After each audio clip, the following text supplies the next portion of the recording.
پاکستان تشریف لائے ہوئے میئر آف نیلسن برطانیہ چودھری اسلم جوڑا اور کونسل ریڈلے برطانیہ راجہ سجاد نے راجہ نجابت حسین کی قیادت میں علامہ Iqbal open university Mirpur Azad Kashmir campus کا دورہ کیا، جہاں یونیورسٹی انتظامیہ کی جانب سے ان کا زبردست استقبال کیا گیا۔ وفد نے یونیورسٹی کے ریجنل ڈائریکٹر شیخ شہزاد کے ساتھ خصوصی ملاقات کی۔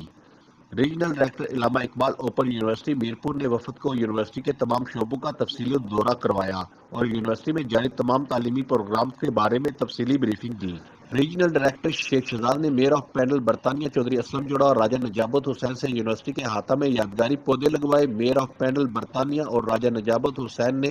شیخ شہزاد ریجنل ڈائریکٹر علامہ اقبال اوپن یونیورسٹی میرپور کو اپنے ہر ممکن تعاون کا یقین دلایا اور یونیورسٹی کے پروگراموں میں خصوصی دلچسپی لی اور کہا کہ یونیورسٹی میں داخلہ لینے والوں کی بڑی تعداد یونیورسٹی کی بہت بڑی کامیابی ہے اور علم اور ہنر کے بغیر قومیں ترقی نہیں کرتی، اور علامہ اقبال اوپن یونیورسٹی جس طرح علم پھیلا رہی ہے یہ انتہائی اہمیت کا حامل کام ہے جس کی جتنی بھی تعریف کی جائے وہ کم ہے۔ راجہ نجابت حسین اور میئر آف پینل برطانیہ چودھری اسلم جوڑا نے علامہ اقبال اوپن یونیورسٹی کے ساتھ مل کر مختلف شعبوں میں تعاون کو فروغ دینے پر اتفاق کیا اور کہا کہ مستقبل قریب میں راجہ نجابت حسین اور علامہ اقبال اوپن یونیورسٹی کے ساتھ یادداشتوں پر دستخط کیے جائیں گے اور عملی طور پر تعاون کو فروغ دیا جائے گا۔ کونسلر صاحبان کے اعزازی طور پر بطور انٹرنیشنل اسٹوڈنٹ داخلہ پر اسسٹ کروایا گیا۔